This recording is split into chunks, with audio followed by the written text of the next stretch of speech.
नमस्कार साथियों, आप सभी का अपने YouTube चैनल DSK हिस्ट्री पर हार्दिक स्वागत है। तो साथियों, आज की इस क्लास में हम राजस्थान इतिहास की एक महत्वपूर्ण टॉपिक को लेकर बात करेंगे। आपने देखा होगा ज़्यादातर कोचिंग संस्थानों में या ज़्यादातर टीचर के द्वारा यह टॉपिक हमें कंप्लीट रूप से स्पेशल यानी नहीं करवाया जाता। हमसे बोला जाता है कि आप कंप्लीट इतिहास पढ़िए, इतिहास के अंदर ही आपको प्रमुख व्यक्तित्वों के बारे में जानकारी मिल जाएगी। लेकिन साथियों, आपको पता है कि आपके एग्जाम में इस टॉपिक से एक ना एक प्रश्न देखने को मिलता है। जैसे टॉपिक का नाम है राजस्थान के प्रमुख व्यक्तित्व, यानी जो स्पेशल व्यक्तित्व हैं। जैसे अर्जुन लाल सेठी को लेकर आपसे प्रश्न पूछा जाता है, जमनालाल बजाज को लेकर, गोपाल सिंह खरवा को लेकर, सागरमल गोपाल को लेकर, अमरचंद भाटिया को लेकर, केसर सिंह बारट को लेकर, प्रताप सिंह बारट को लेकर, जोरावर सिंह बारट को लेकर, कालीबाई के बारे में आपसे कई बार प्रश्न पूछ लिया जाता है, गोकुलबाई भट्ट तथा विजय सिंह पथिक एवं जयनारायण व्यास। इस प्रकार अन्य व्यक्तित्वों को लेकर हम आज की क्लास में बात करेंगे। एक एक व्यक्तित्व के बारे में हम जानकारी एकत्रित करेंगे, कंप्लीट जानकारी करेंगे और देखेंगे कि इनके बारे में आज तक विगत परीक्षाओं में कौन सा प्रश्न पूछा गया है। तो साथियों, पहले व्यक्तित्व के रूप में हम बात करते हैं अर्जुन लाल सेठी के बारे में। किसके बारे में? अर्जुन लाल सेठी के बारे में। जो भी स्टूडेंट नोट्स बना रहा हो वह सेम टू सेम छापने का काम करे और हो सके तो और भी इसे शॉर्ट रूप में कन्वर्ट कर सकता है, क्योंकि यह मेरे खुद के बनाए हुए नोट्स हैं। जब आप अपने हिसाब से बनाओगे तो और भी शॉर्ट कर सकते हो। तो साथियों, बात करते हैं किसके बारे में? अर्जुन लाल सेठी के बारे में। अर्जुन लाल सेठी के बारे में सबसे पहले आपको ध्यान रखना होगा कि इनका जन्म कब हुआ? 9 दिसंबर 1980 को जैन परिवार में।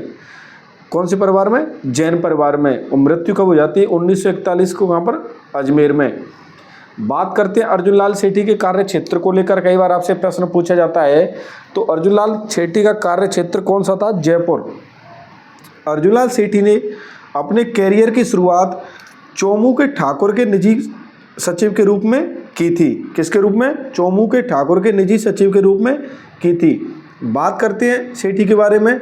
तो यह राजस्थान के क्रांतिकारी आंदोलन के प्रमुख नेता माने जाते हैं। आपसे प्रश्न पूछा जा सकता है कि राजस्थान के क्रांतिकारी आंदोलन के प्रमुख नेता माने जाते हैं, तो आपको आंसर देना होगा अर्जुन लाल सेठी।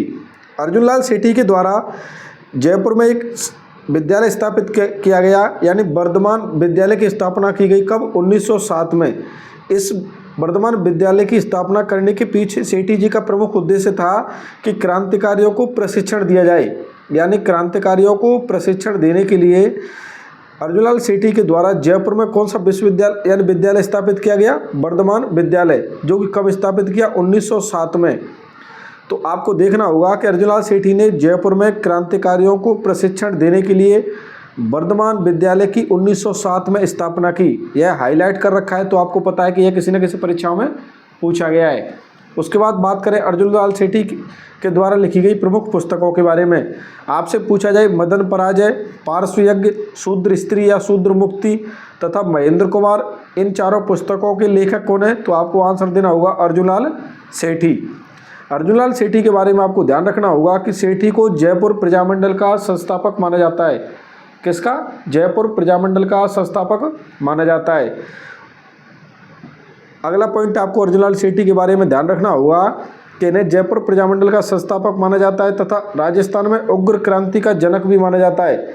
आपसे पूछा जाए राजस्थान में उग्र क्रांति का जनक किसे कहा जाता है, तो आपको आंसर देना होगा अर्जुन लाल सेठी। तथा सेठी संपूर्ण राजस्थान में राजनीतिक जागृति के जनक कहे जाते हैं। परीक्षा में प्रश्न पूछा गया था कि संपूर्ण राजस्थान में राजनीतिक जागृति के जनक माने जाते हैं, ये कहे जाते हैं कौन? अर्जुन लाल सेठी। उसके बाद में आपको ध्यान रखना होगा कि अर्जुन लाल सेठी के द्वारा 1906 में जैन प्रचारक सभा की स्थापना की गई, यानी जैन प्रचारक सभा की स्थापना कब हुई? 1906 में। किसके द्वारा की गई? अर्जुन लाल सेठी के द्वारा। उसके बाद में आपको पता है निजाम हत्याकांड को लेकर भी कई बार परीक्षा में प्रश्न पूछा गया है। तो निजाम हत्याकांड कब हुआ था?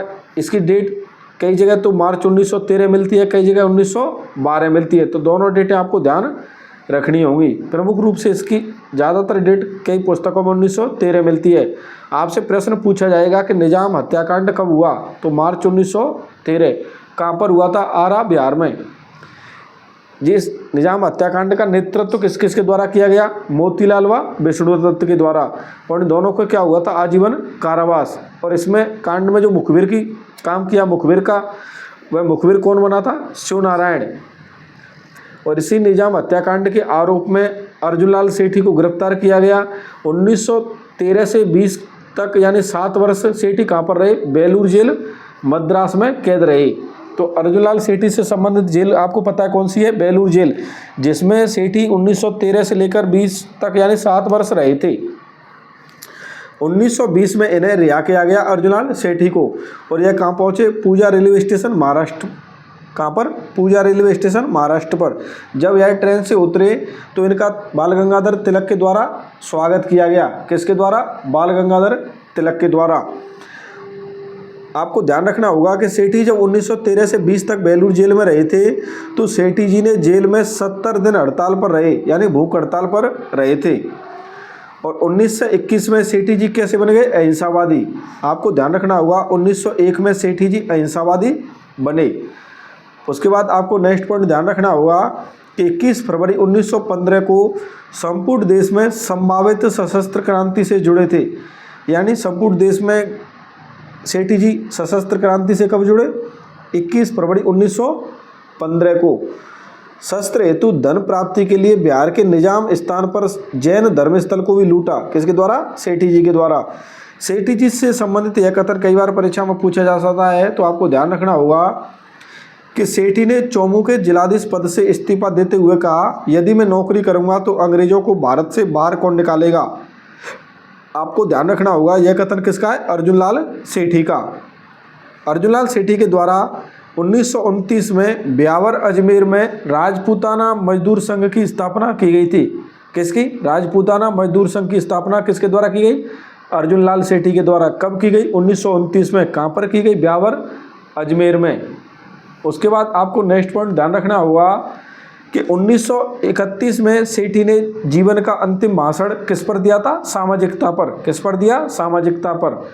1934 में राजपूताना कांग्रेस एवं मध्य प्रांतीय कांग्रेस के प्रांतपति नियुक्त हुए। कौन? अर्जुनलाल सेठी। उसके बाद आपको अर्जुनलाल सेठी के बारे में ध्यान रखना होगा कि सेठी जी अपने जीवन काल के अंतिम समय में क्या हुए? गिरफ्तारी से बचने के लिए इन्होंने अपना नाम बदल लिया। और नाम बदल कर क्या रखा? करीम खां। यानी अर्जुनलाल सेठी ने अपने अंतिम समय में अपना नाम बदल कर क्या रखा था? करीम खां। और यह कहाँ पर रहे? प्रवास पर अजमेर में। सेठी जी हिंदू मुस्लिम एकता के समर्थक थे। यानी इन्होंने मदरसों में मुस्लिम बच्चों को शिक्षा का कार्य किया। यानी जब इन्होंने अपना नाम करीम खां रखा अंतिम समय में, तो यह क्या? एक टीचर का कार्य करने लगे। तो यह मदरसों में मुस्लिम बच्चों को शिक्षा देने का कार्य करते थे, इसलिए सेठी जी को क्या कहा गया है? हिंदू मुस्लिम एकता का समर्थक। राजस्थान के ऐसे क्रांतिकारी जिन्हें हिंदू होते हुए दफनाया गया, तो आपको आंसर देना होगा अर्जुनलाल सेठी। यानी ख्वाजा साहब की जो दरगाह स्थित है अजमेर में, वहीं पर सेठी जी को क्या है? दफनाया गया था। और अर्जुनलाल सेठी को राजस्थान का दधीची भी कहा जाता है। यानी अर्जुनलाल सेठी को क्या कहा जाता है? राजस्थान का दधीची भी कहा जाता है। उसके बाद दूसरे प्रमुख व्यक्तित्व के बारे में बात करते हैं। दूसरा प्रमुख व्यक्तित्व कौन? जमनालाल बजाज। कौन? जमनालाल बजाज। सबसे पहले आपको ध्यान रखना होगा कि जमनालाल बजाज का जन्म कब होता है? तो इसका जन्म 1889 में काशी का वास सीकर में हुआ। यानी जमनालाल बजाज का जन्म कहाँ पर हुआ था? सीकर में। बात करें उपनामों के बारे में, तो जमनालाल बजाज को गांधी जी का 5वां पुत्र कहा जाता है। कब कहा गया? 1920 के नागपुर अधिवेशन में गांधी जी का 5वां पुत्र कैसे कहा जाता है? जमनालाल बजाज को। इसे जमनालाल बजाज को संपादकीय भामाशाह के नाम से भी जाना जाता है। इसे गुलाम नंबर 4 भी कहा जाता है। क्या? गुलाम नंबर 4। इस जमनालाल बजाज के द्वारा गांधी जी की हिंदी साप्ताहिक समाचार पत्रिका थी नवजीवन। इस नवजीवन को पूर्ण वित्तीय सहायता दी गई। किसके द्वारा? जमनालाल बजाज के द्वारा। उसके बाद आपको ध्यान रखना होगा कि जमनालाल बजाज ने अंग्रेजों द्वारा दी गई उपाधि लौटाई थी। किसकी? राय बहादुर की। उसके बाद नेक्स्ट पॉइंट आपको ध्यान रखना होगा कि जमनालाल बजाज ने राजस्थान में प्रजातंत्री आंदोलन को बढ़ावा देने के लिए दिल्ली में एक संगठन की स्थापना की, यानी राजपूताना मध्य भारत सभा। आपसे प्रश्न पूछा जा सकता है कि राजपूताना मध्य भारत सभा की स्थापना किसके द्वारा की गई? तो आपको आंसर देना होगा जमनालाल बजाज। कहाँ पर की गई? दिल्ली में। उसके बाद आपको नेक्स्ट पॉइंट ध्यान रखना है कि जमनालाल बजाज ने सत्याग्रह आश्रम की स्थापना की कब? 1921 में। कहाँ पर की? वर्धा में। इसी प्रकार दूसरा पॉइंट आपको ध्यान रखना होगा कि राजस्थान में प्रजामंडलीय आंदोलन का सूत्रपात करने का श्रेय किसे दिया जाता है? जमनालाल बजाज को। यानी जमनालाल बजाज के बारे में आपको ध्यान रखना है कि राजस्थान में प्रजामंडलीय आंदोलन का सूत्रपात करने का श्रेय किसे दिया जाता है? जमनालाल बजाज को। उसके बाद दूसरा पॉइंट आपको ध्यान रखना होगा कि जमनालाल बजाज ने सत्याग्रह आश्रम की स्थापना की कब? 1921 में। कहाँ पर की? वर्धा, महाराष्ट्र में। और इसी जमनालाल बजाज के द्वारा चरखा संघ की स्थापना की गई 1927 में। कहाँ पर? जयपुर में। और 1985 में इसी जमनालाल बजाज के नाम पर जमनालाल बजाज पुरस्कार की शुरुआत की। कब? 1985 में। और इस पर डाक टिकट जारी कब हुआ? 1970 में। उसके बाद बात करते हैं गोपाल सिंह खरवा को लेकर। तो गोपाल सिंह खरवा के बारे में आपको दो पॉइंट ध्यान रखने हैं कि इनका जन्म एक तो खरवा गांव अजमेर में हुआ था और इन्होंने वीर भारत सभा नामक संगठन बनाया। वीर भारत सभा नामक संगठन की स्थापना किसके सहयोग से की गई? गोपाल सिंह खरवा के सहयोग से, यानी गोपाल सिंह खरवा के द्वारा की गई थी। अब बात करते हैं अगले प्रमुख व्यक्तित्व को लेकर। अगले प्रमुख व्यक्तित्व के तौर पर हमारे सामने नाम है सागरमल गोपा। तो सागरमल गोपा का जन्म कहाँ पर हुआ था? जैसलमेर के ब्राह्मण परिवार में। इनके पिता का नाम था अखैराज गोपा। क्या नाम था? अखैराज गोपा। इसी सागरमल गोपा के द्वारा जैसलमेर में सर्व हितकारिणी वाचनालय की स्थापना की 1920 में। कब? 1920 में। और 1921 में गांधी जी के साथ असहयोग आंदोलन की रूपरेखा में शामिल हुए। कौन? सागरमल गोपा। 1941 में अपने पिता की मृत्यु के बाद जैसलमेर आए, अतः इन्हें बंदी बना लिया गया। यानी गांधी जी के साथ इन्होंने क्या है, असहयोग आंदोलन की रूपरेखा में जब शामिल हुए थे, जब भाग लिया था, तो जैसलमेर का शासक था महारावल जवाहर सिंह। इसी महारावल जवाहर सिंह के द्वारा इसका दमन किया गया, इसको गिरफ्तार कर लिया गया। और सागरमल गोपा को राजद्रोह के आरोप में कितने वर्ष की कारावास की सजा हुई? तो आपको ध्यान रखना होगा, इनको सजा हुई थी 6 वर्ष की। और इन्हें यातनाएं देकर, इन्हें दंड देकर क्या जलाकर मार दिया। आपको ध्यान रखना होगा कि सागरमल गोपा को सजा हुई 6 वर्ष की और जलाकर मार दिया। कौन? सागरमल गोपा। कब? 4 अप्रैल 1946 को। कब? 4 अप्रैल 1946 को। और सागरमल गोपा के समय जैसलमेर का शासक कौन था? तो आपको ध्यान रखना होगा महारावल जवाहर सिंह। कौन? महारावल जवाहर सिंह। उसके बाद आपको ध्यान रखना होगा कि जैसलमेर रियासत द्वारा सागरमल गोपा को देश निकाला दिया गया, अतः इन्होंने नागपुर को अपना केंद्र बनाया। यानी जब यह जैसलमेर के प्रमुख शासक था महारावल जवाहर सिंह, इस जवाहर सिंह के द्वारा इसको दमन किया गया, तो यह भागकर कहाँ चले गए थे? नागपुर में। उसके बाद जैसलमेर आए, जैसलमेर आते इनको गिरफ्तार कर लिया और इनको यातना देकर मार दिया था। और सागरमल गोपा के हत्याकांड की जांच हेतु कौन सा आयोग गठित किया गया? तो आपको आंसर देना है, गोपाल स्वरूप पाठक आयोग का गठन किया गया। और इसी सागरमल गोपा के सम्मान में डाक टिकट जारी हुआ। कब? 1986 में। कब? 1986 में। और सागरमल गोपा के सम्मान में इंदिरा गांधी नहर परियोजना की एक कैनाल का नाम रखा गया है। किसके नाम पर? सागरमल गोपा के नाम पर। आपको ध्यान रखना होगा सागरमल गोपा की प्रमुख पुस्तकों के नाम। आपसे पूछा जाए आज़ादी के दीवाने, जैसलमेर में गुंडाराज, रघुनाथ सिंह का मुकदमा, इन सभी पुस्तकों के लेखक कौन है? तो आपको आंसर देना होगा सागरमल गोपा। और जैसलमेर के प्रमुख क्रांतिकारी नेता कौन थे? सागरमल गोपा। और सागरमल गोपा को थार केसरी के नाम से भी जाना जाता है। किस नाम से? थार केसरी। तो सागरमल गोपा के बारे में प्रमुख रूप से आपको 3-4 बातें ध्यान रखनी है कि इनका संबंध इनका संबंध था जैसलमेर से, और जैसलमेर से इनका संबंध था। और सागरमल गोपा के समय जैसलमेर का शासक कौन था? महारावल जवाहर सिंह। इसी महारावल जवाहर सिंह के आदेश पर सागरमल गोपा को बंदी बना दिया गया, इन्हें सजा दी गई 6 वर्ष की। और इसे सजा इस प्रकार दी गई कि यातना देकर इसको जलाकर मार दिया। और जैसलमेर के यह प्रमुख क्रांतिकारी नेता थे। इन्होंने प्रमुख पुस्तकें लिखी, आज़ादी के दीवाने, जैसलमेर में गुंडाराज, रघुनाथ सिंह का मुकदमा।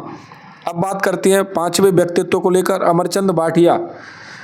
कौन? अमरचंद भाटिया। तो अमरचंद भाटिया के बारे में आपको ध्यान रखना होगा कि जिनका जन्म 1791 में बीकानेर में होता है। और यह कौन थे? बीकानेर के एक व्यापारी थे। यह कौन थे? बीकानेर के व्यापारी। और यह व्यापार करने के लिए कहाँ पर गए थे? ग्वालियर में। यानी अमरचंद भाटिया का जन्म 1791 में बीकानेर में होता है। ये व्यापार करने गए थे कहाँ पर? ग्वालियर में। और ग्वालियर राज परिवार के द्वारा इन्हें उपाधि दी गई, किस नाम से? नगर सेठ की उपाधि दी गई। आपको ध्यान रखना होगा, इन्होंने क्या है 1857 की क्रांति के समय तात्या टोपे को तथा लक्ष्मीबाई को आर्थिक रूप से मदद की, यानी आर्थिक सहायता दी। इसी कारण इस अमरचंद भाटिया को फांसी की सजा दी गई। कब? 22 जून 1857 को ग्वालियर में। कहाँ पर? ग्वालियर में। उसके बाद आपको ध्यान रखना होगा कि यह अमरचंद भाटिया मूलतः बीकानेर के निवासी थे तथा ग्वालियर में सर्राफा व्यापारी थे। आपको इनसे संबंधित 2-3 फैक्ट ध्यान रखने होंगे। आपसे पूछा जाए कि 1857 की क्रांति में राजस्थान का पहला शहीद, तो आपको आंसर देना है अमरचंद भाटिया। आपसे पूछा जाए कि राजस्थान का मंगल पांडे कहा जाता है, किसे कहा जाता है? अमरचंद भाटिया को। आपसे पूछा जाए कि 1857 की क्रांति का भामाशाह किसे कहा जाता है, तो आपको आंसर देना होगा अमरचंद भाटिया। तो साथियों, आज की इस क्लास में हमने 5 प्रमुख व्यक्तित्वों के बारे में देखा है। तो साथियों, आज के लिए इतना ही काफ़ी है। अगली क्लास में यहाँ से आगे के जो प्रमुख व्यक्तित्व बाकी है उनको कंप्लीट करेंगे। साथियों, उम्मीद करता हूँ आपको क्लास अच्छी लगी होगी। आपको क्लास कैसी लगी आप कमेंट बॉक्स में आप कमेंट कर जरूर बताइएगा। उम्मीद करता हूँ आपकी तैयारी अच्छी चल रही होगी। साथियों, कोई भी कंटेंट पढ़ें आप उसको बार बार रिवीजन करें, बगैर रिवीजन के आपका सिलेक्शन नहीं होगा। और आपको हमारा कंटेंट कैसा लगा, अगर आपको कंटेंट अच्छा लगा है और आप चाहते हो कि हमें तो सर आपके कंप्लीट नोट्स चाहिए, तो आप प्ले स्टोर पर जाएं और वहां से DSK हिस्ट्री ऐप डाउनलोड करें। आपको न्यूनतम शुल्क में कंप्लीट नोट्स ऐप पर उपलब्ध है। वहां से आपको कोर्स परचेज करना होगा।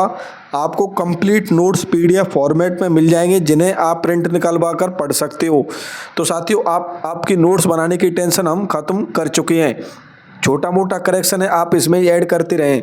यानी जब प्रिंट नोट्स निकलवा लेंगे तो उस प्रिंट में जो भी आपको अलग से फैक्ट मिले उसको आप ऐड करते रहें। यानी अब आपको नोट्स बनाने की कोई भी ज़रूरत नहीं है। तो साथियों, उम्मीद करता हूँ कि आपको दी गई जानकारी अच्छी लगी होगी और उम्मीद करता हूँ आप सभी ने अपने फ़ोन में DSK हिस्ट्री ऐप डाउनलोड कर लिया होगा।